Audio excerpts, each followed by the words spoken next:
যেখানে তারা আমাকে রাখতো সেখানে ঘরের ভিতরেও চোখ বেঁধে রাখতো, হাত করা পরিয়ে রাখতো। আমাদেরকে যে ঘরে রাখা হতো সেখান থেকে আমরা বুঝতে পারতাম না যে বাইরে কি দিন না রাত। আমরা বলতাম যে ভাই নামাজ পড়তে চাই, নামাজের সময় হয়েছে কিনা বলা যাবে না। জানতে যেতাম যে কোরআন শরীফ পড়তে চাই, বলতে যে দেওয়া যাবে না, উপরে নির্দেশ। এভাবেই কাটাতে হয়েছে বছরের পর বছর।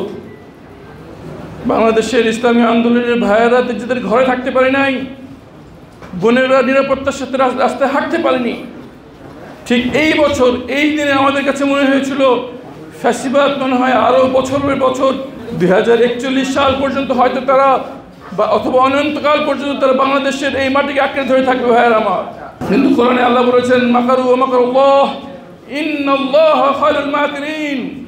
তাদের পরিকল্পনা ছিল বংশের পর বংশ তারা বাংলাদেশের ক্ষমতা চালাবে, রাজত্ব কায়েম করবে, একটি রাজতন্ত্র কায়েম করার স্বপ্নে এরা বসেছিল। কিন্তু আল্লাহর পরিকল্পনা ছিল 1 বছরের কম সময়ে তারা সব অংশে দেশ থেকে নির্মূল হয়ে যাবে। হ্যাঁ আমার, আজকে আমরা মুক্ত বাতাসে একসঙ্গে মিটিং করতে পারছি। গত বছর এই সময় আমরা চিন্তাও করতে পারতাম না। আমি আমার পরিবারের কাছে ফিরে এসেছি। গত বছর তারা আশা ছেড়ে দিয়েছিল, আমার মা এবং আমার স্ত্রী সন্তানরা ছাড়া, যে হয়তো আর কোনোদিন ফিরে আসবো না। টানা 7ম বারের মতো বেস্ট টিস্যু পেপার ব্র্যান্ড হিসেবে স্বীকৃতি পেয়েছে বসুন্ধরা টিস্যু। যে আল্লাহ আমাদের সকল নিরাশার মধ্যে আমাদের ভিতরে এই বিজয় বিপ্লব দান করেছেন, সেই আল্লাহকে এই জমিনে ইসলামকে কায়েম করতে পারে না ভাই আমরা। প্রশ্ন হচ্ছে আমরা কি সেই আল্লাহর যে পরিকল্পনা সেখানে কি আমরা আল্লাহর সন্তুষ্টির জায়গায় থাকবো না অসন্তুষ্টির জায়গায় থাকবো? আমাদের নাম কি সেখানে থাকবে যারা আল্লাহর রাস্তায় জীবনকে বিলীন করেছেন, নাকি তাদের মধ্যে থাকবে যারা এই ক্ষণস্থায়ী জীবনে মগ্ন হয়েছিল, আমার চিরস্থায়ী জীবন ভুলে দেখেছি? ভাইরা আমার, সামনে একটি পরীক্ষা আসছে, যে পরীক্ষায় প্রমাণিত হবে কারো আখিরাতকে গুরুত্ব দেয় বেশি, কাদের কাছে দুনিয়া তুচ্ছ, কাদের কাছে আল্লাহ সন্তুষ্টি সব। দুনিয়ার যেসব ক্ষণস্থায়ী মোহ কিছুই না।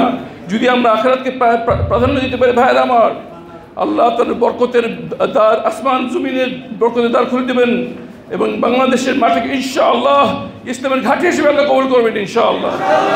সেই ভবিষ্যৎ বিপ্লবের জন্য আল্লাহ আমাদের হাত কবুল করুন এবং আমাদেরকে দুনিয়াতে রহমত, বরকত, সম্মান, শান্তি এবং আখিরাতে সর্বোচ্চ স্থান দান করুন। এই দোয়া এবং আমার জন্য দোয়া করবেন। এই শহীদি কাফেলার অংশ হিসেবে আল্লাহ আমাদের পিতাকে কবুল করেছেন, তাকে যেন শহীদি মর্যাদা দেন। আমাদের যতটুকু হায়াত আছে আল্লাহ সন্তুষ্টির জন্য আমি ব্যয় করতে পারি, আমরা সবাই আমাদের পরিজন এবং ভবিষ্যৎ বংশধররা যেন এই ইসলাম আন্দোলনের ধারার উপর অটল থাকতে পারে,